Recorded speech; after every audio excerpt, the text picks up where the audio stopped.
Vamos a dar comienzo a la jornada de innovación, las quintas jornadas de innovación docente, que aunque no han tenido continuidad anual, pero sí que han sido un elemento presente en el desarrollo de nuestra universidad y que, bueno, a la vista está la presencia que tiene el mundo de la innovación y el interés por el mundo de la innovación en nuestra universidad. Yo voy a ser el responsable de presentar al primer ponente. Yo hablar de Manuel Area me resulta un tanto difícil porque se confunde la amistad con la admiración por su trabajo. Manuel Area es catedrático de la Universidad de La Laguna, dentro del área de didáctica y organización escolar, pero es una persona muy heterodoxa. Se ha dedicado ha hecho mucha labor transversal relacionada con el mundo de las tecnologías y es un referente nacional e internacional del mundo de la concepción de la tecnología como un aspecto educativo. Nos va a hacer una presentación, una conferencia sobre la concepción propia de la universidad, en la que la importancia de las instituciones reales cobra nuevo sentido con el mundo de la red y con las posibilidades que la integración de las tecnologías nos aportan. Yo creo que es una idea interesante y generadora para muchos de los cambios que estamos planteando. Entonces, bueno, pues sin más, le doy la palabra y cuando quieras. Muy bien. Dale, aprieta. Ok. Bueno, ante todo, buenos días, ¿no? Y agradecer a Bartolomé, al Centro Buen Día, al Vicerrectorado de Relaciones Internacionales e Institucionales, en definitiva, a la Universidad de Valladolid, la oportunidad de poder estar aquí en esta quinta jornada de innovación educativa. El tema central, como ya expusieron en la mesa de inauguración, es el concepto de mejora, de cambio, de innovación de lo que son los procesos formativos o los procesos educativos en el contexto de la docencia universitaria. Yo, ante todo, soy un profesor de a pie, quiero decir, soy profesor cerca de hace 30 años en el contexto de la Universidad Española. En concreto, yo ahora trabajo desde hace tiempo en la Universidad de La Laguna, en las Islas Canarias, y bueno, procedo también, conozco otras universidades, pero fundamentalmente soy un profesor de a pie, ¿no? Es decir, de que mi práctica o mi visión de la docencia universitaria, primero la conocí como estudiante y, lógicamente, en estos últimos años como docente. Y, por tanto, mi discurso, fundamentalmente con relación a la innovación educativa, es un discurso que tiene que ver con el día a día, con lo cotidiano, con un cierto compromiso ético, no sé cómo quieran llamarle, o ideológico, con la profesionalidad, es decir, en nuestro ejercicio profesional se supone que en el contexto universitario es producir conocimiento, investigación, publicaciones, etcétera, etcétera, pero fundamentalmente, y es como nos ve la sociedad y por lo que paga normalmente nuestra llamada clientela, alumnos, nos pagan por crear condiciones para que ciertas personas aprendan. En definitiva, generar, como digo, condiciones para que se eduquen en esto que llamamos educación o docencia universitaria. Bueno, Bartolomé, cuando me invitó a venir a contarles algo, a abrir esta quinta jornada, hizo referencia a que le pusiera un título a un pequeño artículo, un pequeño blog que había escrito, que se llama Universidades de Piedra con campus en la nube. En ese sentido, cuando me invita desde la Universidad de Valladolid, enseguida pensé que voy a tener la oportunidad de estar hablando de innovación educativa en una de esas universidades de piedra clásicas españolas que tienen ya 500 años. De ahí esa fachada que representa de algún modo a la Universidad de Valladolid, ¿no? Pero claro, universidades de piedra, es decir, que fueron creadas hace ya 5 siglos hay muchas, y justo coincide, digamos, con el comienzo del Renacimiento, eso, hace 500 años aproximadamente, final de la Edad Media, comienzo del Renacimiento, y empezaron a brotar en el contexto español universidades como la de Salamanca, Santiago, Alcalá de Henares, entre ellas Valladolid, lógicamente, muchas que, imitando de algún modo lo que eran las construcciones medievales de las catedrales, crearon,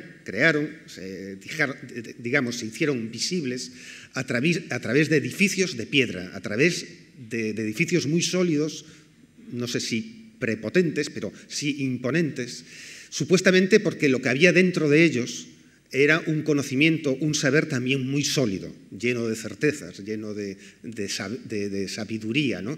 Y quien entraba en esa universidad sólida de piedra, pues lógicamente, supuestamente saldría con ese saber académico, etcétera, etcétera. Y como digo, bueno, eso hace 500 años. Somos ya una institución, como digo, la universitaria, que lleva ya muchos siglos funcionando. Por el país han pasado monarquías absolutas, repúblicas, muchos avatares económicos, científicos, pero todavía la universidad sigue, ¿no? Y en estos últimos años, en el siglo XX, la universidad, en general en el contexto internacional, pero en particular en España, también empezó a desarrollarse y generó también nuevas edificaciones.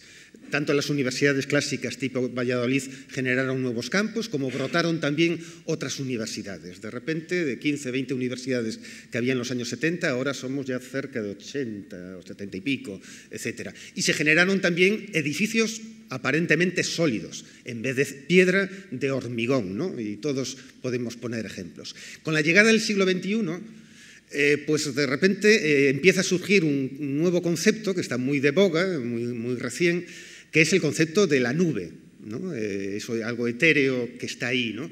Y que tiene que ver y es sinónimo de Internet, de la web, de todo lo que es el conocimiento, saber, comunicación, etcétera, que se está produciendo ahí en el aire, ¿no? Es decir, en estos momentos, además de partículas de oxígeno, debe haber bits volando por algún sitio, y para poder pillar ese bit únicamente necesitamos un aparato, ¿no? Un cacharro, un artefacto que nos permita, digamos, conectarnos a la nube, ¿no? Evidentemente, como metáfora puede ser muy interesante, pero evidentemente la evolución, digamos, de la edificación universitaria no es hacer crecer edificios hasta que lleguen a las nubes, ¿no? Sino la metáfora, como les estoy indicando, lo que nos dice es que cualquier profesor, cualquier alumno universitario, lógicamente, puede ya ir a la universidad no con la necesidad física de entrar en un edificio de piedra o de hormigón imponente, sino que puede entrar desde cualquier sitio y en cualquier momento, simplemente a través del artefacto tecnológico adecuado. Y por eso el concepto de universidad en la nube. Y aquí han pasado 500 años, fíjense, insisto, como metáfora, y esto es simplemente algo introductorio lo que estoy planteando.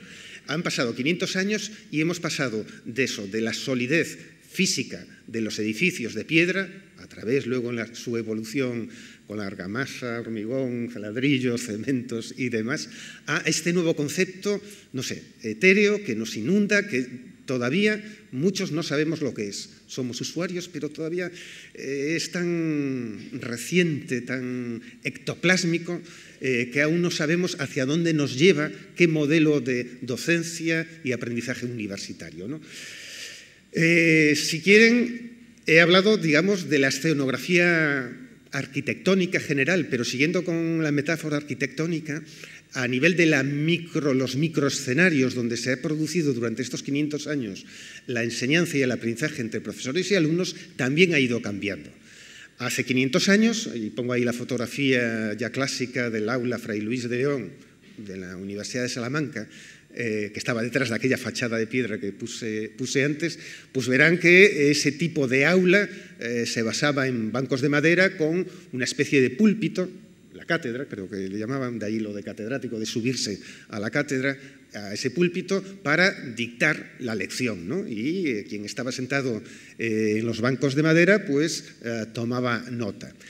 500 años después, en el siglo XX, con aquellos edificios de hormigón que citaba antes, pues en la escenografía interior, donde se produce ese microcosmos de comunicación y de enseñanza y aprendizaje entre docente y alumnado, prácticamente mantiene la misma escenografía, es decir, los bancos de madera se cambian por bancos más modernos, sillas, movibles, etcétera, y en vez del púlpito o la cátedra que decía antes, hay una mesa del profesor un poquito más elevada encima de una tarima. Pero como escenografía, insisto, donde producir la enseñanza y el aprendizaje sigue siendo prácticamente la misma, ¿no? Y sin embargo, con esto de la aparición de las universidades en la nube, también, o sea, se ve reflejada en también un cambio, digamos, del aula, ¿no? Y hoy hablamos del concepto de aula virtual. Hoy, hace ya unos 10 años aproximadamente, hablamos del aula virtual y que deja de tener un espacio físico, esos bancos, esa tarima, esa mesa de profesor. Pero bueno, hay cambios importantes. La pregunta, y de ahí este pensamiento de un primate, es, bueno, ¿todo esto realmente ha cambiado la forma de enseñar en estos 500 años, desde aquello de piedra al hormigón y ahora a esto de la nube? ¿Realmente ha cambiado, insisto, la forma de enseñar y aprender en el contexto universitario? Esa es una primera pregunta. Y una segunda, lógicamente, es, bueno, ¿y en qué medida, si esto ha cambiado, en qué medida esto llamado tecnología digital, TIC, tecnologías de la información y comunicación, realmente está innovando esas formas de enseñanza y aprendizaje? Bueno, adelanto mi respuesta. Soy escéptico. Quiero decir, a la primera, realmente prácticamente no ha cambiado en los 500 años nuestras formas de enseñanza y aprendizaje. Es decir, alguien llamado profesor tiene el conocimiento y alguien llamado alumnado, o alumnos o alumnas, vienen y pagan por recibirlo. Es decir, hay, digamos, hay un objeto, por decirlo de algún modo, un objeto que posee el profesor y su labor es mostrarlo, transmitirlo al alumnado. Y esto independientemente del hormigón, del cemento, de la arquitectura. Es decir, siempre se ha mantenido. Y con relación a la segunda pregunta, ¿las TIC realmente están innovando la enseñanza? Vuelvo a decirlo, soy escéptico. Puede que sí, puede que no. Todo depende de lo que voy a comentar. Bueno, para dar respuesta a esta última pregunta, que es la que de algún modo me convoca, voy a dividir, digamos, mi argumentación en distintas partes. La primera, vamos a hablar un poquito, muy ligeramente, yo no soy informático, no soy de la ingeniería de las telecomunicaciones, pero un mínimo tenemos que hablar de tecnología y sobre todo el impacto sociocultural. ¿Por qué el impacto sociocultural que está provocando la tecnología? Porque ante todo la universidad pertenece, digamos, a ese, digamos, ecosistema, digamos, de construcción y difusión de la cultura y el conocimiento de una sociedad. Por tanto, para hablar en qué medida puede cambiar nuestras formas de enseñanza y aprendizaje, tenemos que hacer referencia a cómo las TIC impactan en todo el entramado, en las formas de producir, difundir y consumir cultura y conocimiento en nuestra sociedad. Bueno, hoy en día, no voy a explicarlo, las palabras de moda o la tecnología representativa de la cultura del siglo XXI se materializa en términos, conceptos que todos manejamos, llamados Internet, Web 2.0, el networking, las redes sociales, etcétera, etcétera. Bueno, todo eso ya lo sabemos. Lo que sí es interesante, y conviene recordarlo, es que la tecnología digital, y sobre todo la de las pantallas, es tan mágica, potente, etcétera, que independientemente de la cultura humana a la que pertenezcamos, a todos nos encandila. Nos da lo mismo que estemos en una tribu alejada como que estemos en una cafetería del siglo XXI en la Plaza Mayor de Valladolid. Algo tiene esta tecnología digital que nos absorbe la atención, que nos transforma como individuos y a la vez nos convoca también a nuevos comportamientos como sujetos sociales que lo somos, ¿no? Y esto, como educadores, como profesores, docentes de cualquier nivel educativo, o como padres, es decir, como adultos que tenemos responsabilidad de educar a nuevas generaciones, tenemos que estar atentos a eso, ¿no? Por eso, hoy en día, cuando hablamos de tecnología, no solo pensamos en aparatos, o en artefactos. Sería un error como educadores hablar de tecnología digital para la educación, pensar solo en los últimos gadgets, en los últimos artefactos, aparatos que está trayendo la tecnología. Hay que estar atentos a esa evolución, desde los iPhone, las tablets, las gafas estas que nos anuncian de Google, evidentemente los artefactos. Hay una innovación tecnológica muy potente en nuestra sociedad desde hace muchos años. 10, 15 años. Es impresionante, ¿no? Impresionante. Pero por sí sola, la evolución en la innovación tecnológica no significa, en absoluto, innovación pedagógica de forma automática. ¿Vale? Esta es una tesis clave, ¿no? Clave. Por eso tenemos que estar, como digo, atentos al entramado y cómo está configurándose un nuevo ecosistema de producción, consumo y difusión de la cultura y el conocimiento. Y por eso, hoy hablar de TIC tendríamos que hablar de un ecosistema digital, donde con distintos artefactos accedemos también a distintos tipos de servicios, de herramientas, de formas de producción de información, de publicación de la misma y, lógicamente, de comunicación. Por tanto, una idea importante es que hablar de TIC es hablar de un ecosistema de servicios digitales. Una segunda idea, y es clave y es lo que está marcando, como decía yo, lo de la universidad en la nube, es el concepto de ubicuidad. Es decir, los individuos, los sujetos, los profesores, los alumnos y alumnas, cada vez disponemos en mayor medida de un artefacto que va con nosotros desde que nos levantamos a que nos acostamos. Es decir, está 24 horas con nosotros día a día. Estoy convencido que casi todos, por no decir todos de ustedes, tienen un smartphone, un teléfono móvil que les permite estar conectados a la nube, conectados a Internet, conectados a esos servicios TIC.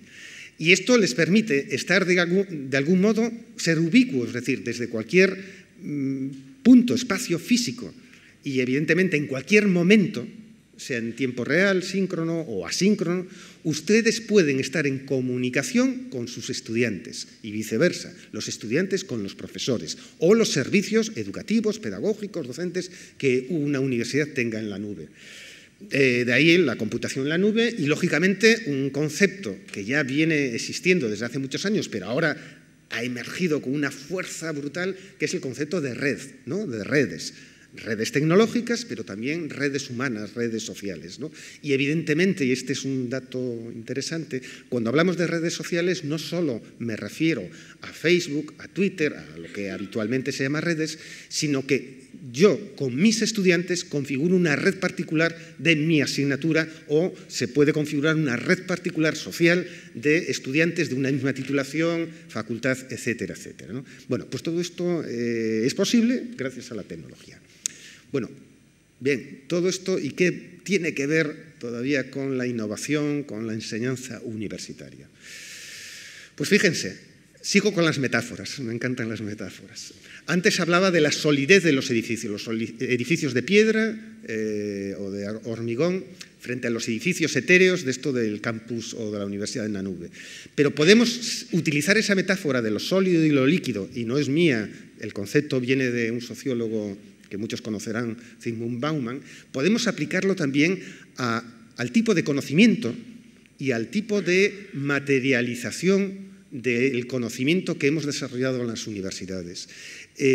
Yo me formo como estudiante en los años final del 70 y comienzos del 80, y evidentemente el modo en que yo aprendí en aquel momento era fundamentalmente el de recibir información en una clase magistral tomando apuntes y en la lectura de libros. Pertenezco al ámbito de las ciencias sociales, por tanto los laboratorios para hacer ensayos químicos, etcétera, no era muy habitual, ¿no? Pero fundamentalmente el conocimiento generado y transmitido por las universidades en estos 200 últimos años, por fijar una época histórica, fue un conocimiento sólido en el sentido que apuntaba antes de que había certezas académicas o verdades supuestamente científicas, y estas eran empaquetadas, guardadas, solidificadas en un material llamado libro, manual universitario, etc., ¿no? Por tanto, la biblioteca universitaria era el gran espacio para guardar, digamos, la cultura, el conocimiento y la verdad académica y científica que había que transmitir, ¿no? Por tanto, el manual universitario era importante. Sin embargo, hoy en día, ya en segunda década del siglo XXI, ya esa información ya no está, digamos, estructurada, guardada, ordenada y clasificada enciclopédicamente o es durable y perdurable, sino que estamos asistiendo a un tiempo donde la información, el conocimiento en general y en particular en cada una de nuestras disciplinas, asignaturas, campos de conocimiento, está en un auténtico vendaval, torbellino, tsunami de transformación. Es increíble la cantidad de lo que se publica y, sobre todo, lo que está disponible a través de un ordenador, de bases de datos, etcétera, etcétera. Es decir, estamos inundados, saturados, por decirlo de algún modo, de enorme cantidad de información. Insisto, no solo me refiero a la que diariamente tenemos a nuestra disposición como ciudadanos a través de Internet, redes sociales,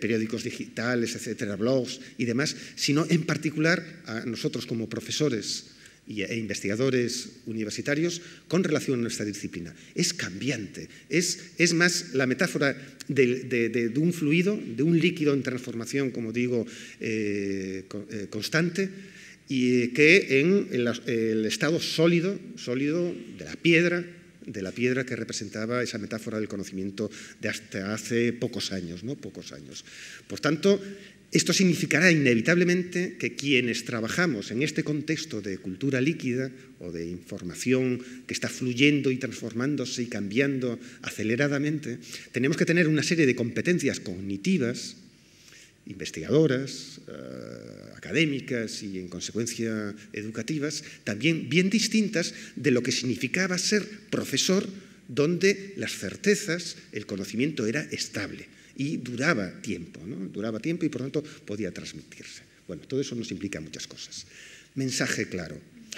Lo que nos están trayendo las TIC, a efectos globales de la sociedad, es que nos están cambiando las reglas de juego, pero de una forma, y esto lo saben casi todos los sectores, o sea, piensen en el sector de la banca cómo transformó sus reglas de juego, es decir, su forma de hacer negocios y de relacionarse con cliente y banqueros, con las TIC. Piensen en las agencias de viaje, piensen cómo está sucediendo en la administración, ¿no? En los trámites con nuestros ayuntamientos, con el ministerio correspondiente. Nosotros ya no pedimos proyectos I+D en papel, o los sexenios en papel, ¿no? Ya todo es digital. Bueno, pues todos estos cambios enormes que nos están generando las TIC a nivel de lo que decía el ecosistema sociocultural, económico, etcétera, también están empezando a llegar esta marejada a las formas de enseñar y aprender de los individuos en la sociedad del conocimiento. Y, por tanto, lo está, digamos, diluyendo, está rompiendo, digamos, las bases sólidas donde asentábamos como profesores nuestras formas y nuestra autoridad de transmitir información, ¿no? Están cambiando las reglas de juego y quien no se adapte a las nuevas le va a pasar como a ese oso, se va a hundir y no sé si a sobrevivir. Bueno, segunda parte. Esta era la introducción del ecosistema. Tenemos tiempo hasta las 11 aproximadamente, ¿verdad? Para dejar un poquito... Para debatir. Ok. Segunda idea importante. Vamos a ver. Evidentemente la universidad, en general hablo a nivel internacional y en particular en el contexto español, pues desde hace ya unos años es consciente de todos estos cambios y estas marejadas de transformaciones que nos traen las tecnologías, ¿no? Y evidentemente las universidades han invertido dinero, han formado personal, han intentado desarrollar políticas para incorporar las TIC, las tecnologías, en todos los ámbitos y escenarios de la actividad universitaria. En el ámbito de la investigación ya llevan 15, 20 años. ya tal.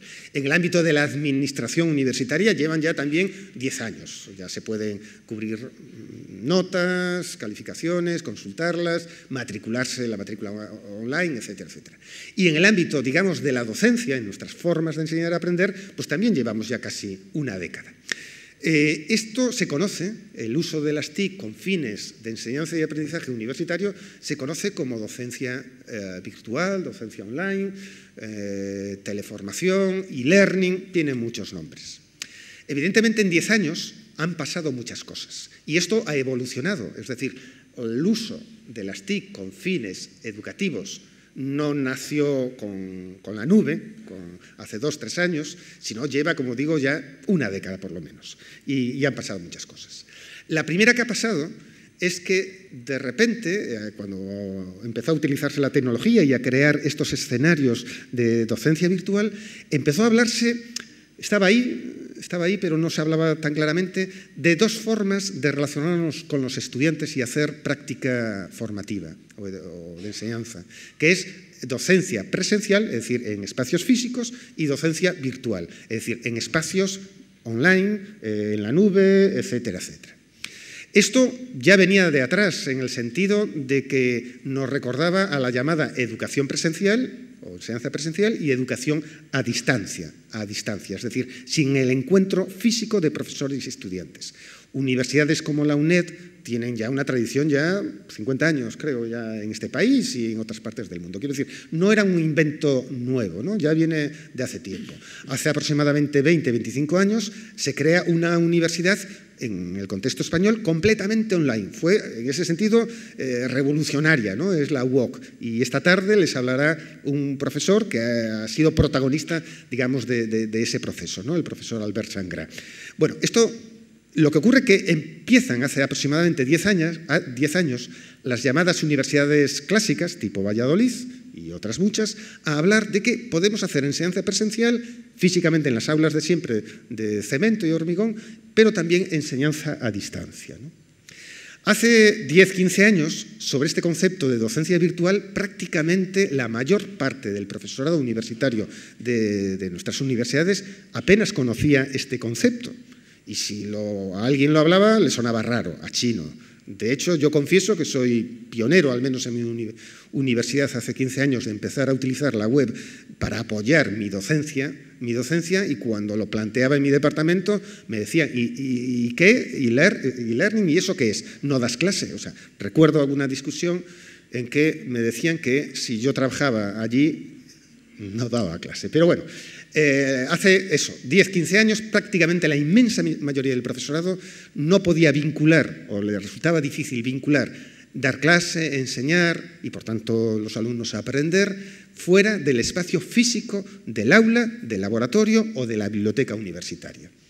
Hoy, sin embargo, 10-15 años después, hay la CRUE, la Conferencia de Rectores Universidades Españolas, publica regularmente una serie de informes haciendo seguimiento de en qué medida las TIC entran en la Universidad Española. El último, correspondiente al año pasado, a 2012, el informe Universitic, pues ya nos dice que prácticamente la inmensa mayoría, el 90% de estudiantes y profesores, PDI, ya utilizan en mayor, menor medida, etcétera, el concepto de aula virtual.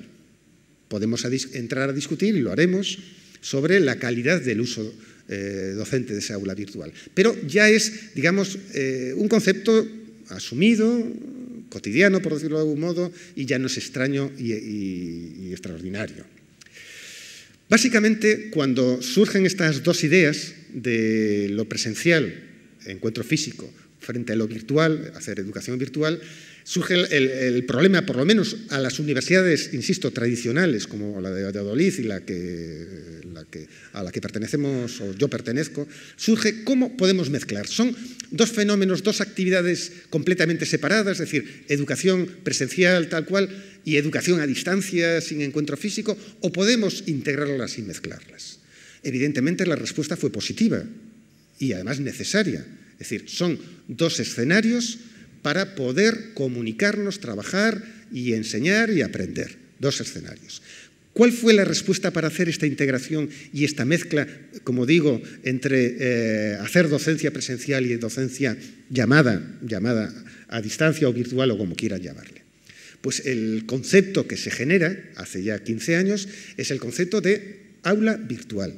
En concreto, el término que se emplea se pensó en generar un software, una aplicación informática que permitiera a un profesor construir un trocito de Internet, un espacio, un escenario en la red que tuviera una dirección acotada donde el profesor y los estudiantes, sus estudiantes, pudieran, digamos, acceder, ¿no?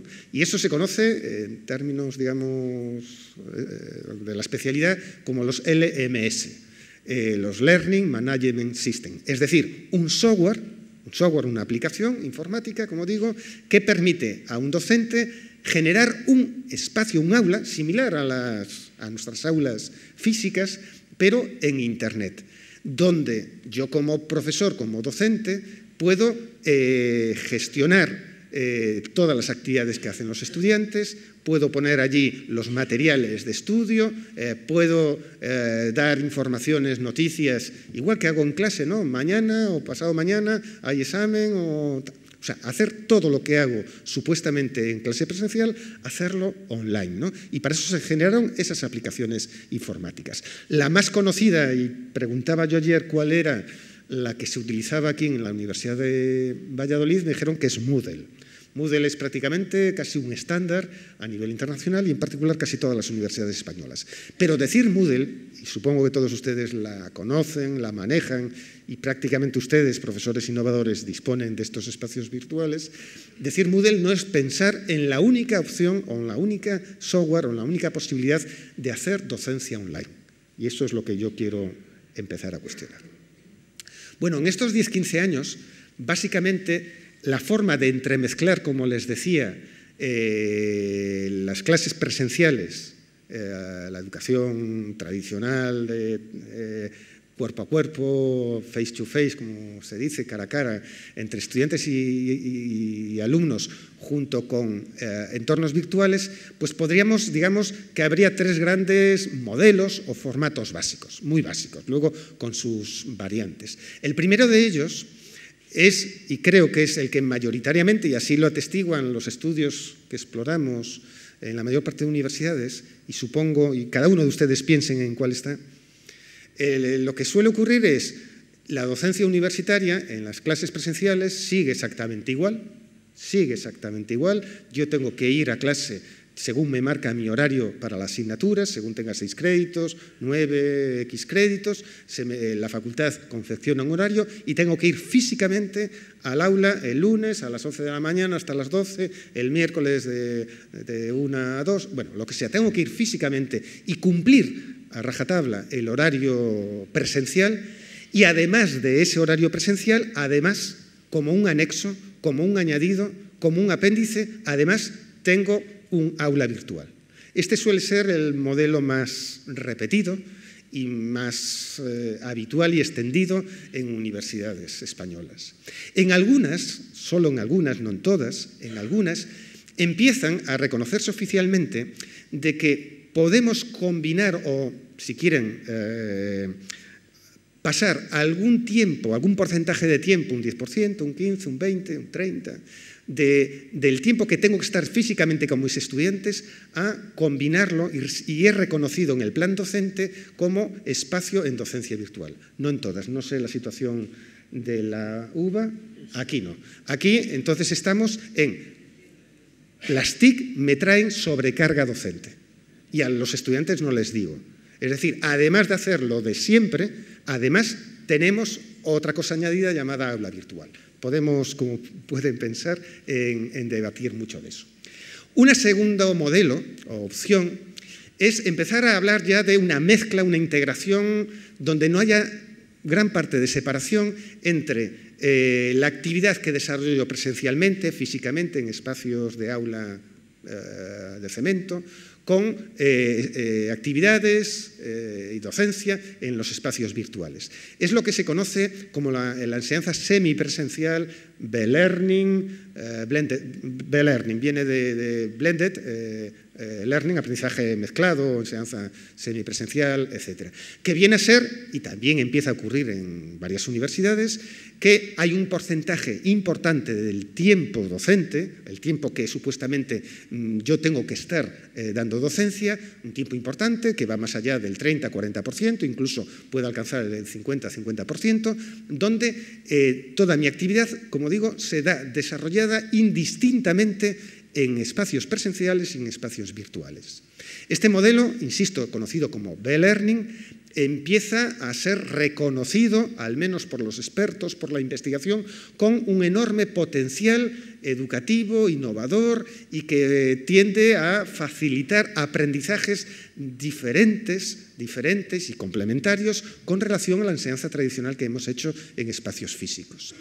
En algunas universidades españolas, o menos, empieza a reconocerse que es posible hacer esto. Es decir, que yo como profesor, con un planning y evidentemente demostrándolo, etcétera, puedo poner en mi guía docente y en consecuencia se me reconoce en mi plan docente que tengo un porcentaje de tiempo dedicado a hacer docencia online.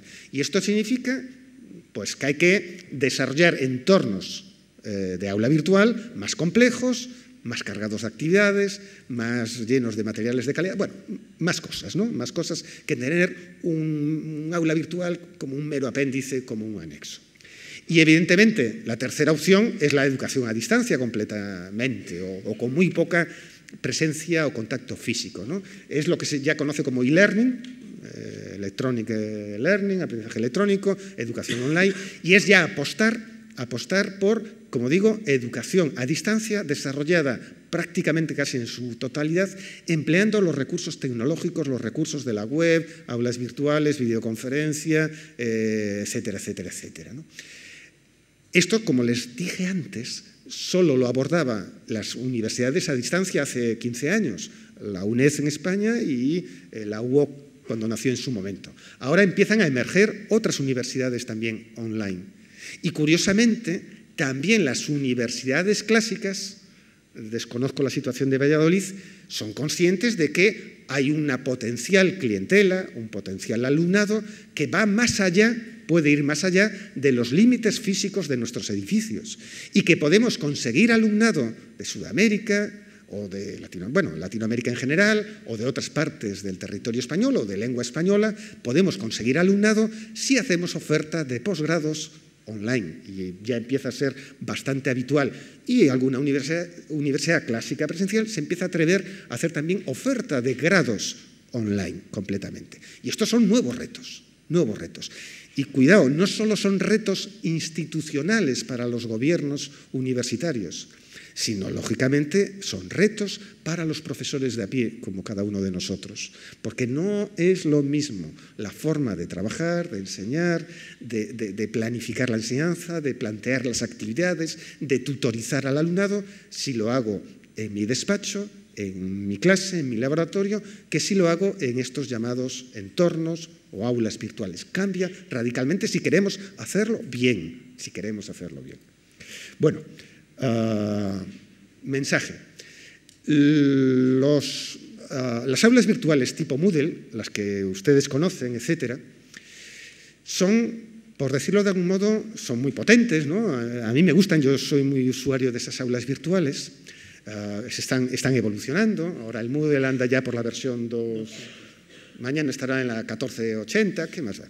Va evolucionando, ¿no? Van incorporando cositas, pero algo importante que las caracteriza.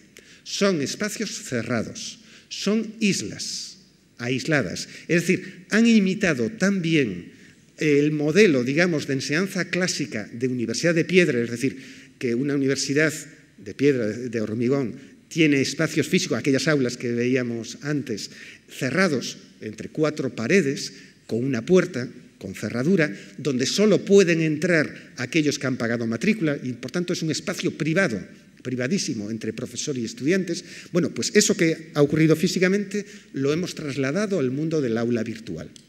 Y hemos generado eso, aulas virtuales con plataformas tipo Moodle, pues que son espacios digitales cerrados. Y adoptan este formato. He hecho captura de aulas virtuales tipo Moodle, pues de mi universidad, y casi todas coinciden en su formato y lo que hay dentro.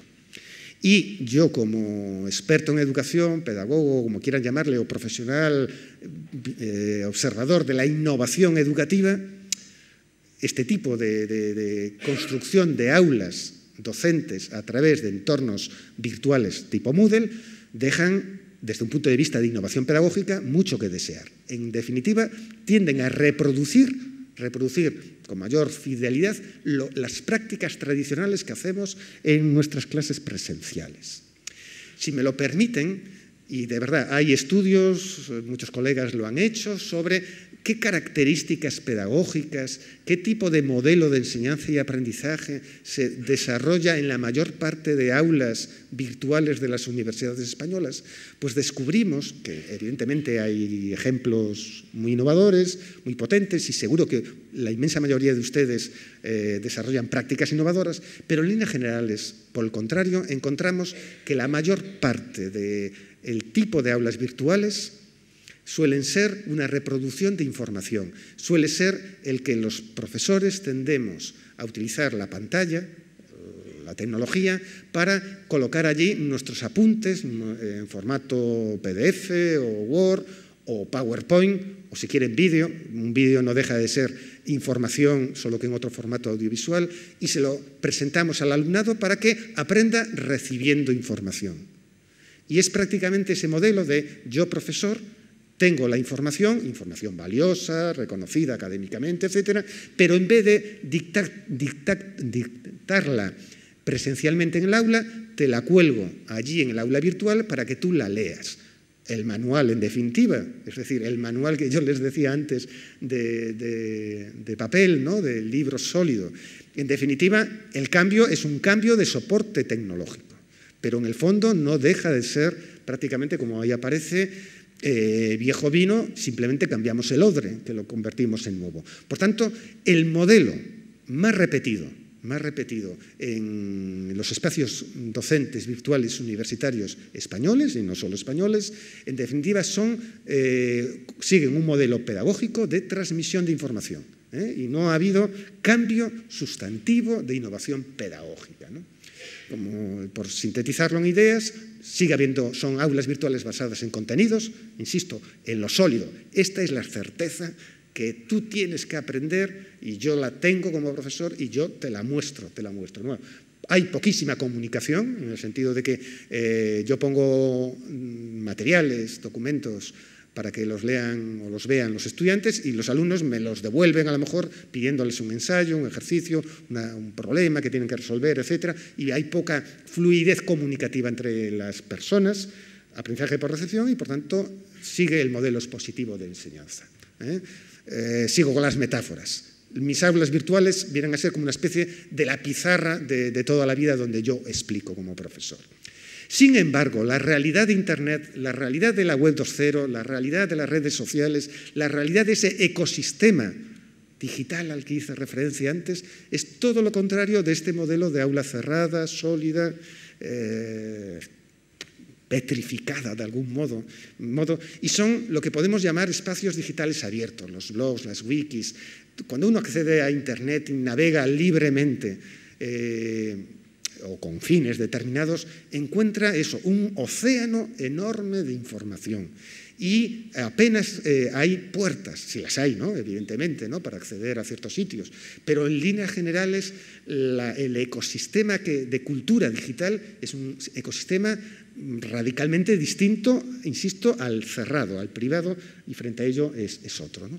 Por eso podemos hablar, y es uno de los mensajes que me gustaría transmitirles, es que utilizar las TIC o la nube o los espacios online para enseñar y aprender no solo es pensar en el espacio, en el software que me ofrece mi universidad en su campus virtual llamado Aula Moodle, LMS o como quieran, sino yo como profesor, profesora, puedo y debiera utilizar toda la maraña, todo el ecosistema de servicios online que tiene Internet y que van más allá, insisto, del espacio online oficial de la universidad.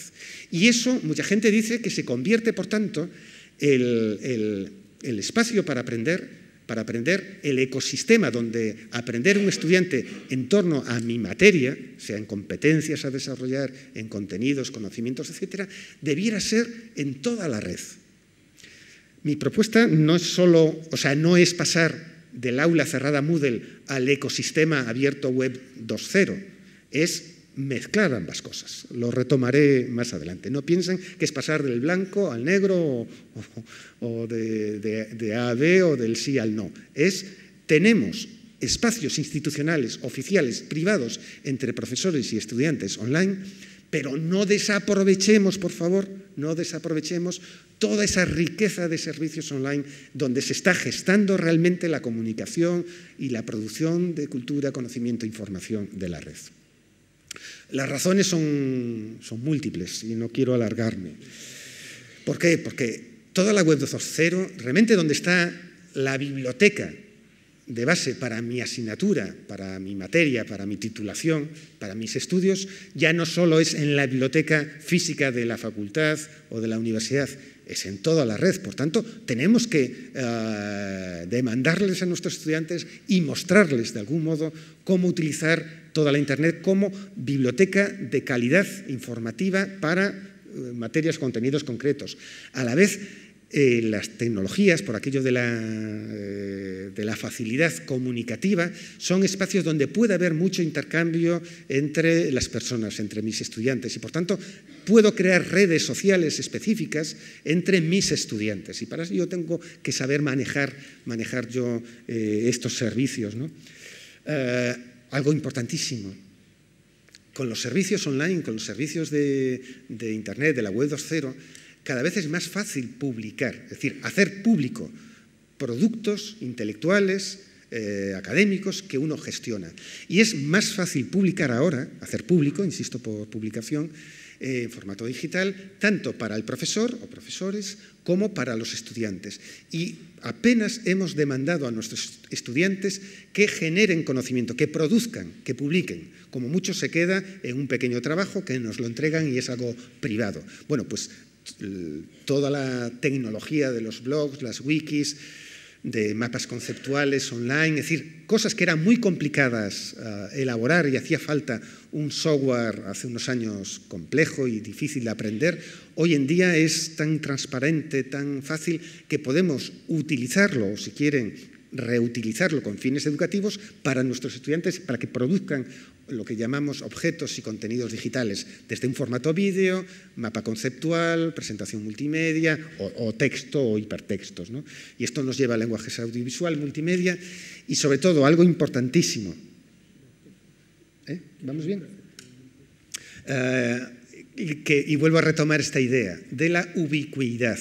Es decir, la tecnología nos permite estar 24 horas, 7 días a la semana, desde cualquier espacio físico, conectados a nuestra aula virtual o a nuestros estudiantes.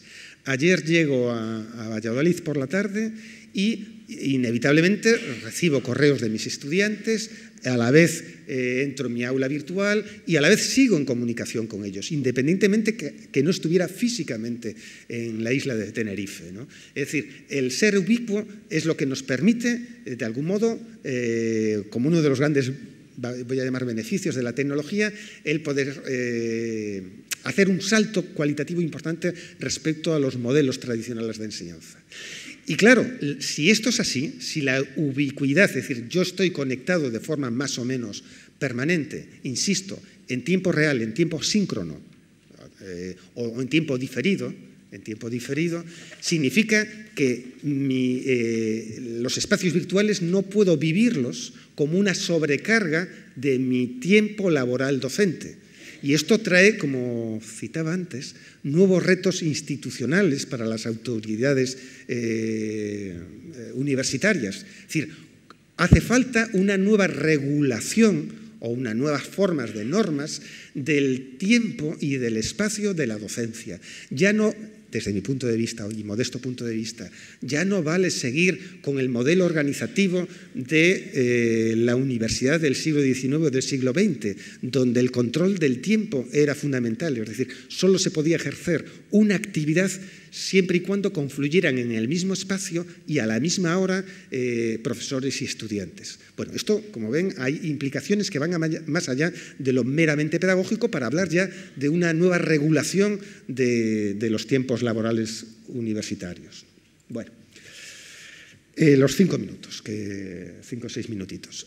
Bueno, hasta aquí mi presentación básica, ¿no? Lo que ocurre es que esto de la tecnología está trayendo nuevos enfoques, nuevos conceptos, no solo provocados por la evolución de la tecnología, sino también con relación a la educación y uso. Voy a citarlos muy rápidamente. Uno de ellos son los MOOC, los cursos masivos online universitarios. Creo que ya muchos de ustedes habrán oído hablar de ellos, no lo voy a explicar porque precisamente la ponencia, la conferencia de esta tarde del profesor Sangra va dedicada a ellos y no voy a nombrar ni voy a hacer ningún comentario. Sí quisiera ir nombrando otros. Yo creo, y aquí sí es lo único que explico de los MOOCs. Los MOOCs nacen no hace mucho tiempo, hace un año, al menos en el contexto español, empieza a hablarse de estos. Se habla de que son nuevas alternativas a la docencia universitaria, hay gente que lo critica, ya lo hablarán esta tarde. Yo creo que a los profesores de a pie, como digo, poco nos va a afectar lo de los MOOC. Sin embargo, sí hay otro tipo de estrategias formativas online que sí podemos organizar y podemos participar y que son similares a los MOOC, pero que son de menor envergadura, menos alcance y que pueden ser complementarios de nuestras actividades docentes universitarias. Uno de esos conceptos es el concepto de webinar. No sé si lo conocen, no está tan extendido como el de MOOC, sin embargo, soy un gran defensor de esta estrategia formativa online, que es organizar como pequeños cursos, pequeños seminarios, de ahí el concepto webinar, es decir, seminario en web, especializados y dirigidos a un público muy concreto y muy determinado. Yo tengo alguna experiencia de haber organizado ya webinar, podemos hacerlo entre colegas, es decir, entre expertos, como organizamos, del mismo modo que organizamos un seminario presencial, podemos hacer uno online y para ello podemos utilizar, digamos, todos los recursos que nos da el ecosistema de la web 2.0, ¿no? Y contiene el webinar, que son, insisto, pequeños cursos puntuales, muchas características similares a los MOOC.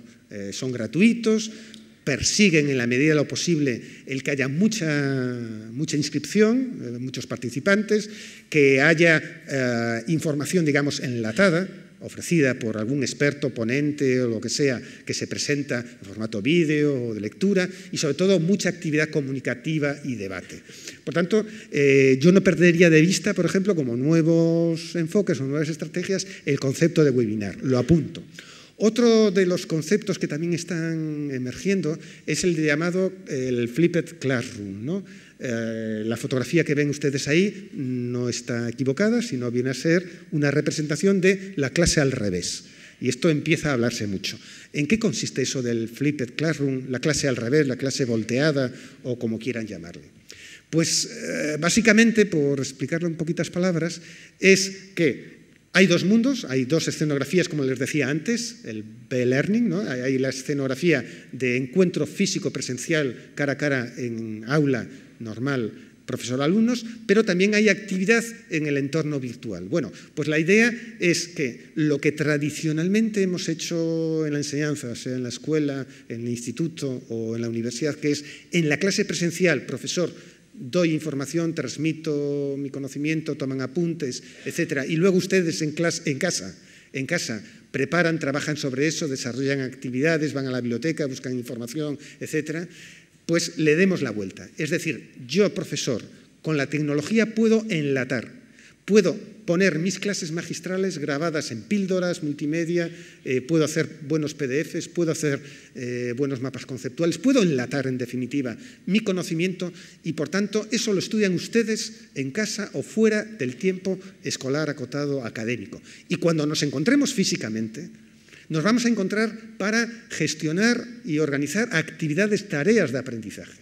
Es decir, fíjense, es darle la vuelta al núcleo central de la actividad académica. En clase para intercambio, comunicación fluida, trabajo, lo que ahora llaman en las guías docentes seminarios, tutorías, etcétera, etcétera. Y la información la estudian ustedes porque yo como docente puedo difundirla en entornos virtuales. Otro concepto que también está empezando a surgir es el BYOD, ¿no? El Brain Your Own Device, ¿no? Lleva tu dispositivo a clase. Es decir, como les decía antes, cada alumno, profesor, tiene su propio dispositivo personal, en formato tablet, en formato teléfono inteligente. Bueno, en vez de utilizarlo fuera del aula, que se utilice dentro del contexto del aula. Y esto significa también trabajar fundamentalmente en torno a actividades. Es decir, utilicemos la tecnología para que en el contexto del aula presencial nuestros alumnos hagan actividades a través de la web 2.0, participen en redes sociales, etc. Bueno, las voy nombrando. Otro concepto importante que también está muy en boga, posiblemente a lo mejor ya lo conocen, es el concepto de PLE, Personal Learning Environment. Viene a decir lo siguiente: en vez del profesor construye un entorno estable, de aprendizaje, mi aula virtual, que debe construirlo. Además de eso, cada estudiante tiene que construir su propio espacio web, su propio entorno online, donde él va depositando, por decirlo de algún modo, los objetos o productos digitales que va construyendo con relación a una asignatura o a una titulación. Es decir, es un espacio propio, personal del estudiante, donde va recopilando lo que va elaborando, donde va recopilando aquellos otros espacios de la web en formato blog, en formato personas, individuos, que le aportan información valiosa, donde va, digamos, centralizando todos los enlaces que considera fundamentales para su aprendizaje. Es decir, como les digo, es que el alumno se convierta en creador de espacios de aprendizaje online, ¿no? Y para eso empieza a haber experiencias muy interesantes. Hay recursos, herramientas online que lo permiten hacer. Yo utilizo con mis estudiantes una que se llama Simbaló, pero hay otras, lo nombro, ¿no? Y paralelo a esto del concepto PLE, del Personal Learning Environment, hay un concepto ya veterano, muy antiguo pedagógicamente, que es el concepto de portafolio, ¿no? de carpeta donde se registra y cada estudiante guarda lo que va produciendo y aprendiendo, y además tiene que reflexionar sobre ello. Hoy adopta el formato de portafolio electrónico. Hay muchas cosas. Y voy a ir acabando. Como ven, tenía pensado mucho más, pero no quiero alargar, quiero dejar tiempo. Yo solo reclamo que, además de tecnología, fundamentalmente, si hablamos de innovación educativa, tenemos que hablar de pedagogía, o al menos de principios que deben guiarnos a los docentes para crear condiciones de aprendizaje para nuestros estudiantes. Hay cosas que ya la pedagogía desde hace un siglo sabe que funcionan, y a la vez a lo largo del siglo XX la psicología educativa y la pedagogía han evidenciado empíricamente que funcionan mejor ciertos métodos y formas de enseñanza que otros. Y esto lo ha desconocido gran parte del profesorado universitario. Y con la llegada ahora de la tecnología, nos permite, y es para mí el mensaje esperanzador, es que muchos de esos principios educativos que se basan en yo aprendo mejor si hago eso, yo aprendo mejor si me plantean un problema y me implico en un proyecto, yo aprendo mejor si además de hacerlo individualmente lo hago en colaboración con otras personas. Es decir, principios pedagógicos básicos que eran difíciles de llevar a cabo por las condiciones de masificación, falta de recursos, sobrecargas docentes, etc. Hoy las TIC nos permiten materializarlo con estos enfoques que nombraba antes, con cierta facilidad, etcétera, etcétera. Bueno, como ven, me salto un montón de cosas para tal y concluyo. Vuelvo a reivindicar y a repetir el concepto de aprendizaje ubicuo. O si quieren, por el otro lado, de docente ubicuo. Es decir, ya no solo soy profesor según el horario y que me marca mi facultad solo unas determinadas horas a la semana. Tengo que asumir que soy profesor como seña de identidad de mi ejercicio profesional. Esto no significa, por si alguien quiere planteármelo, que los fines de semana tengo que quitarle tiempo a mi ocio. Significa otra cosa. Significa que de mi horario laboral Y yo dedico una atención más o menos continuada a la comunicación en espacios online. Bueno, el U-Learning, el Blended Learning, que ya les nombré, y como les decía, soy un defensor y lo practico mucho de entremezclar en los espacios online lo que es mi aula virtual cerrada construida en Moodle con la utilización de otros servicios de la web 2.0. De verdad, los blogs que construyen mis alumnos lo hacen fuera del aula virtual y están accesibles a más estudiantes. Las wikis con las que trabajan, la utilización de redes sociales para intercambio de comunicación, la utilización de servicios como Twitter. Es decir, podemos tener, digamos, un espacio institucional construido para mi asignatura y mis estudiantes, pero lo interesante es que como docentes abramos eso y, digamos, superemos esa metáfora de la isla, o sea, de concebir el aula virtual online que yo hago como un espacio acotado, cerrado y aislado. Abrámoslo, como digo, al océano de la web 2.0 para aprender desde la nube. Y nada más. Y hasta aquí, brevemente, pues, ya me he enrollado mucho.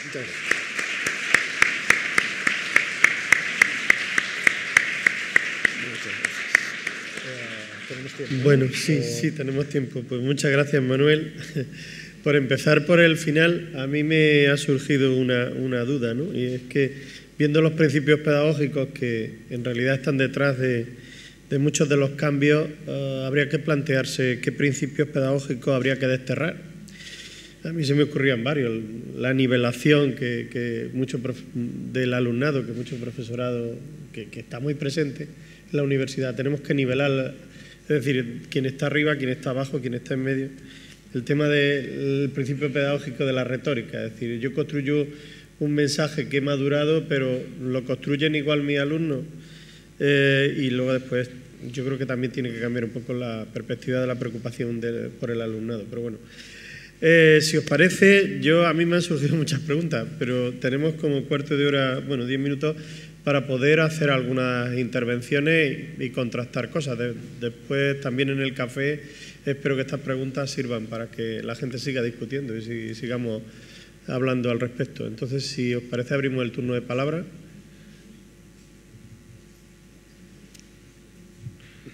¿No hay intervenciones? Sí, allí, ¿Al fondo? ¿Dónde? Ah, perdón, allí. Buenos días.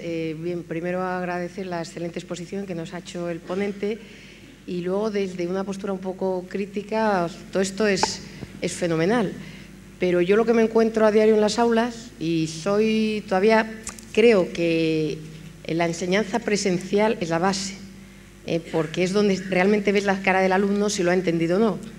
Lo otro es estar todo el día pues, con el ordenador para arriba y para abajo, pero no te queda claro si realmente los conceptos importantes los han entendido. Yo lo único que últimamente he detectado, pero de forma preocupante, es que el alumno está pegado en clase a un smartphone, a un iPad o a un ordenador, y los 3/4 de hora o la hora presencial no la aprovechan, son distractores, están más al WhatsApp. Yo no puedo controlar a 70 alumnos detrás de un ordenador. Si realmente están utilizando y creándose su campus virtual, descargando para asignatura o haciendo otras cosas, lo que veo es que el aprendizaje presencial se está perdiendo por los distractores que hay alrededor, incluyendo que me distraen a mí. Entonces, a mí eso me preocupa y me preocupa el don de la ubicuidad, porque es que lo más fácil es no ir a clase y el profesor está a las 24 horas para resolverte cualquier cosa. Entonces, también ahí tendremos que poner un poco de límite, porque sí que es verdad que los correos los recibimos, los mensajes suyos, pero ¿hasta dónde tenemos que estar disponibles las 24 horas? Es que el día no da para más. Las clases presenciales, las tutorías, la corrección de ejercicios, si además eso implica que vamos a tener que estar 24 horas, algo hay que cambiar de la regulación también respecto a nuestra obligación docente, etcétera. Entonces, estos dos problemas a mí ahora mismo sí que me preocupan, aparte de seguir más. O sea, mi tema es seguir más con nuevas tecnologías o poner un poco de límite, porque a lo mejor el alumno tampoco lo está utilizando bien. Muchas gracias. No, gracias a ti. Y has planteado muchas cosas muy interesantes y problemas relevantes, ¿no? Son muchas, has planteado muchas cosas. A ver si respondo al menos a 3.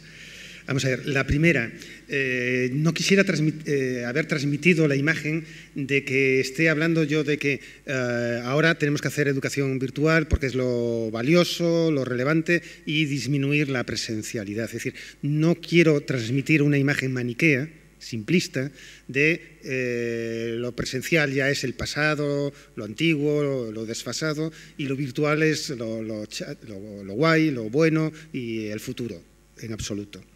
O sea, quiero decir, no quiero transmitir esa confrontación. No hablo de que sea mejor una y otra. Fíjate que yo hablé fundamentalmente de 3 grandes modelos, ¿no? Uno la presencial, otro la mezclada y la otra ya la completamente online. En cada uno de ellos se pueden hacer bien o mal las cosas. Se puede hacer enseñanza presencial magnífica, pero nefasta. Yo recuerdo y siempre pongo como ejemplo de que de mi formación universitaria yo estudié en las antiguas licenciaturas que duraban 5 años. En esos 5 años, lo típico, ¿cuál es el profesor que mejor recuerdas, consideras más valioso? Bueno, pues si yo describo la metodología de aquel profesor, el que yo considero más valioso, que más me aportó en esos 5 años de mi experiencia como estudiante, era un profesor absolutamente tradicional, que tenía los apuntes amarillos en papel ya desgastados, se sentaba a la mesa y empezaba a hablar durante 1 hora. Es decir, no hacía en absoluto ni seminarios, ni tutorías, ni actividades tal. Pero tenía la magia de la palabra. Tenía la capacidad de absorber con su palabra, sus gestos y evidentemente con su saber la atención del público. Era un magnífico orador a la vieja usanza. Los que somos profesores en su mayoría de a pie no tenemos ese don, no tenemos la habilidad de la retórica, de saber manejar, como digo, los tiempos, los espacios para atraer la atención del alumnado. Aparte de eso, en la enseñanza presencial últimamente, y no sé por qué, bueno, sí sé por qué, pero hemos sobrecargado, desde mi punto de vista en exceso, el tiempo que tiene que estar sentado en un pupitre un estudiante. Yo recuerdo en mi enseñanza de hace 30 años que el número de horas que tenía que estar en el pupitre, o sea, físicamente allí, era menor. Y por tanto, cuando iba a clase, atendía quizás más y te desarrollaba muchas actividades fuera del tiempo escolar. Hoy, supongo que en la mayor parte, y aquí pasará en Valladolid, un estudiante de turno de mañana entra a las 8 de la mañana y muchas veces sale a las 14 horas. Y el de la tarde entra a las 14 horas y sale a las 8 de la noche. 6 horas, 5 horas o 6 horas diarias ahí. ¿Cómo es posible que ese chico o chica de 20 años pueda estar permanentemente atendiendo y fijando su atención cuando entra un profesor y le cuenta su historia? Y es que están pasando 4 o 5 profesores en el mismo día cambiando y cada profesor reclama la atención. ¿Qué quiere decir esto? Y paso a otro de los problemas que planteabas. La tecnología, el smartphone, no es la culpable de que esté distraído. Lo que ocurre es que cuando se maneja un smartphone o una tablet en clase, el profesor visibiliza más que está distraído. Pero no quiere decir que si suprimimos la tecnología móvil, nuestro alumno va a atender más y mejor. Esto, quiero decir, es un problema que ya he discutido o hemos discutido mucho, al menos en el contexto más cotidiano de mi facultad, etcétera, etcétera. Había gente que quería prohibir la presencia y la conectividad de pequeños mini portátiles, etcétera, frente a otros que defendíamos, miren, en vez de convertir la tecnología en un problema, convirtámoslo en una oportunidad. Hagamos, y era uno de los enfoques que yo les ponía ahí, lleva tu dispositivo a clase. Y utilicemos el tiempo que tiene abierto el dispositivo, no para que él, claro, es que si solo tiene que estar sentado oyendo, se aburre y prefiere responder el correo electrónico de ese estudiante, o prefiere hacer la tarea que tiene que subir al aula virtual de otra asignatura. Utiliza el tiempo que está, esas 5 horas allí sentado petrificado, lo utiliza para resolver a lo mejor otras cuestiones académicas. No está a lo mejor solo jugando y ligando, ¿no? Por tanto, como les digo, aprovechemos ese problema como una oportunidad para hacer una reconversión de las actividades en el interior de la clase. Y esto significa que tenemos, claro, que planificar y pensar actividades o tareas dentro de clase que tengan valor e interés y motivación y sean, como digo, valiosas para su aprendizaje. Desde que surge un problema y busquen información tal, creemos equipos, tú buscas información de esto, entremos en una wiki y vayas construyendo en clase con el dispositivo. Bueno, hay posibilidades y técnicas y demás. No sé, seguro que me dejo alguna de las cosas tuyas, pero lo que planteas son problemas claves. Todavía no tenemos las respuestas. O sea, estamos incorporando las TIC, ya lo hemos hecho en nuestra vida cotidiana, y lo estamos incorporando ahora en nuestra actividad profesional docente. Y claro, todo lo nuevo genera problemas, y estamos todavía, creo yo, en esa fase problemática, donde lo viejo todavía perdura, y lo nuevo todavía no nos ha impuesto, pero está emergiendo y peleándose por dejar paso. Y otro problema que yo nombré antes es los tiempos, es verdad, lo apuntabas, los tiempos. Claro que es problemático, y yo lo vivo como profesor, ¿no? Yo soy profesor de universidad presencial, entre el que me obligan a cumplir, y lo citaba antes, ¿no?, el horario estricto de las 8 horas semanales de docencia, a ir físicamente a mi aula, con lo que creo que es mi responsabilidad docente y profesional, que apuesto por una innovación basada en TIC, que es atender a los estudiantes en cualquier espacio y en cualquier tiempo. Es que si yo quiero hacer innovación pedagógica, como digo, ofertando estos nuevos recursos, estas nuevas competencias que tienen que desarrollar nuestros estudiantes, no las tenía ahí, pero no las he nombrado, de saber buscar información, saber discriminar cuál es la valiosa, saber reelaborarla y construir un discurso válido, porque esto es lo que le van a pedir cuando vaya a trabajar. Para eso tenemos que trabajarlo en las aulas universitarias. Y eso significa utilizar la tecnología, como digo, con estos fines. Claro, me encuentro en esa dicotomía entre tener que responder a las exigencias de la normativa burocrática, como queráis llamarle, con lo que creo que es mi responsabilidad docente. Y esta tensión es propia de cualquier profesor innovador, de este nivel universitario como de cualquier otro nivel educativo. Muchas gracias. Vamos a ver, una última, digo porque se va haciendo las 11:15 y es cuando está prevista la parada. Una última intervención. Allí. Vale. Gracias. Bueno, primero, antes de nada, muchas felicidades porque la ponencia ha sido espléndida. Yo no sé si es exactamente una pregunta, pero mejor dicho, es una pregunta que no tiene que ver con la ponencia, pero tiene mucho que ver con el asunto del que tratas. Yo estoy totalmente de acuerdo contigo en que, desde luego, por lo menos yo soy de Derecho y no creo que se pueda formar a alguien sin el contacto directo con el alumno. Me parece que es fundamental porque al final no enseñas cosas, sino enseñas a pensar.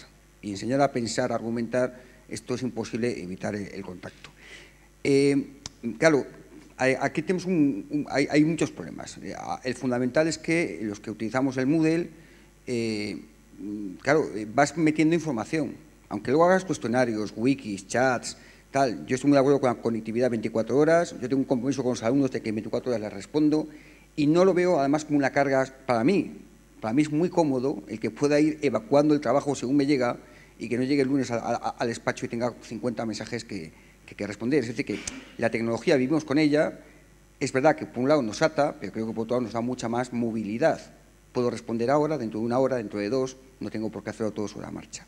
Mis dudas son dos. Una, en esa mezcla entre la clase práctica y digamos, el trabajo virtual, parece que es muy importante que el alumno tenga que entrar en el juego. A mí no me pasa lo que pasa a la compañera porque los alumnos que vienen a mis clases tienen que venir. Y desde que entran en el aula hasta que salen, yo te doy clase en una clase de informática, no paran. No se pueden poner a mirar el Facebook porque no tienen tiempo literal. Porque están mareados, entre que vienen y se van, mareados les tengo. Bien, la duda es, claro, eso exige aulas informáticas en serio. Realmente reconvertir los centros en aulas en las que en cada puesto haya la posibilidad de conectarse. Una limitación física, que yo además entiendo que, por supuesto, no es una crítica, evidentemente, porque es que es mucho dinero. Segundo, lo que ponemos en el Moodle, supongo que no siempre, a veces son artículos, tal, Y ahí nos encontramos con el tema de la propiedad intelectual, que, como ya sabemos, ha generado algún problemilla serio a un campus, ¿no? Claro, esto ya no es un tema legal, si se puede pedir una excepción, vamos a decirlo así, de derechos de autor para campus, para material pedagógico, y eso es un tema que no tenemos resuelto, ¿no? Y el tercero y fundamental, que a mí es el que más me preocupa, se puede obligar. Porque la filosofía de Bolonia parecía que sí, pero luego en la práctica creo que nadie se ha atrevido a dar el paso. ¿Se puede obligar al alumno a tener que ir a clase? Pues claro, para que esto funcione, el alumno tiene que entrar. Entonces yo lo que hago es ofrecerles un sistema, dos sistemas, y si el alumno se apunta, digamos, vía voluntaria, digamos, ya entra en un juego. Y entra en un juego en el que trabaja sistemáticamente cada semana, tiene unas tareas teóricas y prácticas. Pero claro, ¿se puede imponer esto o no se puede imponer? Perdón, pues. No, fantástico lo que planteas. Voy a dejarlo de la obligación en último lugar. Mira, yo las aulas Moodle o mis espacios virtuales, y yo creo que van un poco en la línea tuya, yo los construyo no en torno a contenido, es decir, en torno a temas. Yo, por ejemplo, desde hace ya unos años, lo que encuentran mis estudiantes cuando entran en Moodle, en el aula virtual, no son tema 1, tales cosas, tema 2, tal, sino encuentran tareas, proyectos de trabajo, actividades, prácticas, lo que ustedes quieran llamarle. Es decir, mi concepción y, por tanto, mi práctica metodológica se basa en tareas que tienen que desarrollar los estudiantes, utilizando el Moodle como en el contexto clase tradicional. Y entonces, en torno a la actividad es donde viene ya el contenido. Es decir, pues tienes que buscar esta información, tienes que leer esto, ver tal vídeo, bueno, y tienes que elaborar. Y me funciona muy bien, y soy un gran defensor, insisto, de desarrollar una metodología, y esto es muy clásico en pedagogía, que es metodología activa, por proyectos, otra gente le llama aprendizaje basado en problemas, tú planteas problemas complejos, bueno, 1000 cosas. Ese es un gran cambio importante. La segunda cuestión, las aulas de informática. Bien, yo soy más que defensor, por ejemplo, en mi facultad de educación, forma a futuros maestros, profesores de secundaria, psicopedagogos, lo que sea. Cuando se planteó, tenemos un dinero, ¿cómo invertimos el dinero? ¿Creamos más aulas de informática o tal? Mi visión, mi opinión, fue no gastemos dinero en aulas de informática y sí gastemos dinero en wifi, en tener accesibilidad desde cualquier punto del edificio de la facultad, cafetería, biblioteca, aulas, plena y fácil. ¿Por qué defiendo esto? Una, por lo de la nube. Es decir, la ubicuidad, etcétera, ya hay un argumento tal. Pero es que las estadísticas nos estaban diciendo que las aulas, que teníamos 3 informáticas disponibles por el alumnado, desde hacía ya 4 o 5 años prácticamente no son utilizadas. Y si son utilizadas es para imprimir. Aparte de, problemas de organización entre docentes para horario de utilización, etcétera, etcétera. Es decir, el concepto centralizar, encerrar la tecnología disponible de una facultad en espacios físicos, llamadas aulas de informática, es un concepto del siglo XX. Hoy en día es la nube. Y como os decía, es ya prácticamente normal que un estudiante universitario tenga su tecnología, un mini portátil o una tablet o lo que sea. Eso no quiere decir que suprimamos y cerremos todas las aulas disponibles, pero que no hagamos la apuesta por ahí, sino a la wifi, que funcione bien la wifi, que no tenga problemas ya yo para conectarme, etcétera, la conectividad. Y la tercera cuestión, lo de obligar. Es un debate que yo no tengo respuesta. Yo soy partidario, desde que era alumno, hace ya 30 años, de que yo soy adulto y, por tanto, yo pago no para que me obliguen a comer el plato. O sea, yo si voy a un restaurante y pago por un plato, no me tiene por qué obligar el camarero a que acabe la comida del plato. Yo pago y punto. Si quiero lo consumo y si quiero no lo consumo. Por tanto, con esta metáfora, digo, yo soy adulto, yo pago por recibir una enseñanza tal y no tengo por qué... Lo que ocurre es que este argumento no es el único, podemos utilizar otro argumento. Yo me encontré, por ejemplo, que dando libertad a mi alumnado, encontraba que un grupo de 70, de repente me iban 10, 15 personas a clase. ¿Por qué? Como ya todo estaba online, tal cual. Entonces, yo creo que más que obligar, tenemos que buscar tipo de tareas que tienen que hacerse presencialmente y que el estudiante que no va a clase no las puede hacer, y eso le va a repercutir negativamente. Y entonces es buscar, más que a mí es que la palabra obligar a, es buscar formas de motivar que el alumno quiera ir a clase presencial porque le va a resultar rentable, bien porque aprende cosas, bien porque le va a ser rentable para poder superar exitosamente la asignatura. Pero es un debate interesante. Bueno, muchas gracias. Una última intervención in extremis que pido que sea muy corta, por favor, y la respuesta igual. Muchas gracias al profesor Manuel Area por la charla, lo primero, y más que una pregunta, es una reflexión sobre cuestiones que han planteado algunos de los compañeros, así que voy a ser muy breve. En parte para discrepar con los dos y en parte para darles la razón a los dos. Discrepo en que haya que ver al alumno cara a cara para saber si ha aprendido o no ha aprendido, está entendiendo o no está entendiendo, porque tal y como tenemos planteada la docencia, sí es así, pero está la UOC, que es una universidad maravillosa y que da un título tan bueno como Valladolid sin ver a los alumnos, salvo en unas tutorías. O sea que en ese punto discrepo. Sí que me sucede que los alumnos están con WhatsApp y con Twitter en clase, pues hago BIOT y usan Twitter para la asignatura. Entonces, lo que decía el profesor antes, Area, en vez de pensar en ello como un problema, pues lo planteo como una oportunidad. Utilicemos Twitter todos y hagamos el periódico de la asignatura en Twitter Times, que por cierto lo aprendí viendo el tuyo hace unos años. O sea que gracias por no solo la conferencia, sino porque has sido un poco maestro en muchas de las cosas que yo utilizo en innovación docente. Y luego también en cuanto a lo que planteaba el otro compañero de obligar o no obligar, pues tampoco soy muy partidario de obligar, pero sí, por el contrario, de motivar. Entonces, como tengo muchos de los conocimientos en la nube, en los PDF, en las micropíldoras, me pasa lo mismo, la asistencia a mis clases está disminuyendo, pero cuando los alumnos tienen que presentar sus trabajos en grupo, que lo han estado haciendo durante todo el cuatrimestre, la asistencia es masiva. Bueno, pues creo que eso es lo que hay que hacer, incentivar y motivar para que participen en estas cosas. Entonces, bueno, gracias de nuevo.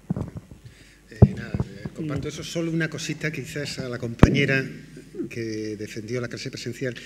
Yo, desde que trabajo con entornos online y queda registrado lo que hace el estudiante, yo tengo una información más detallada de cada uno de ellos, es decir, los conozco más. Porque la máquina, el LMS, el software, bueno, en definitiva, me puede dar ficha de cada uno de qué intervenciones hacen en los foros, qué recursos visita, no visita. Trabajo con mucho microtrabajo que tienen que subir al aula virtual. Es decir, tengo un conocimiento más preciso y amplio de cada estudiante cuando utilizo entornos virtuales. Por eso, para mí, y es el modelo que yo practico y defiendo, es ese de la mezcla, ¿no? Es decir, evidentemente todo online, también participo como profesor en algún máster online, pues me falta conocimiento del estudiante. Por eso creo yo, el futuro deseable, desde mi punto de vista, sería eso, ir hacia una integración o evolución de la enseñanza presencial incorporando tiempos de docencia virtual, donde nos reduzca la cantidad de tiempo que tengamos que estar profesores y estudiantes físicamente en el aula tradicional, ¿no? Vale, muchas gracias. Como veis, han surgido tantas preguntas que creo que tenemos para mucho debate. Si os parece, damos por concluida aquí la conferencia. Le agradecemos al profesor Area su presencia y creo que tienen que decir algo de la organización, pero antes vamos un último aplauso al profesor Area. Muchas gracias.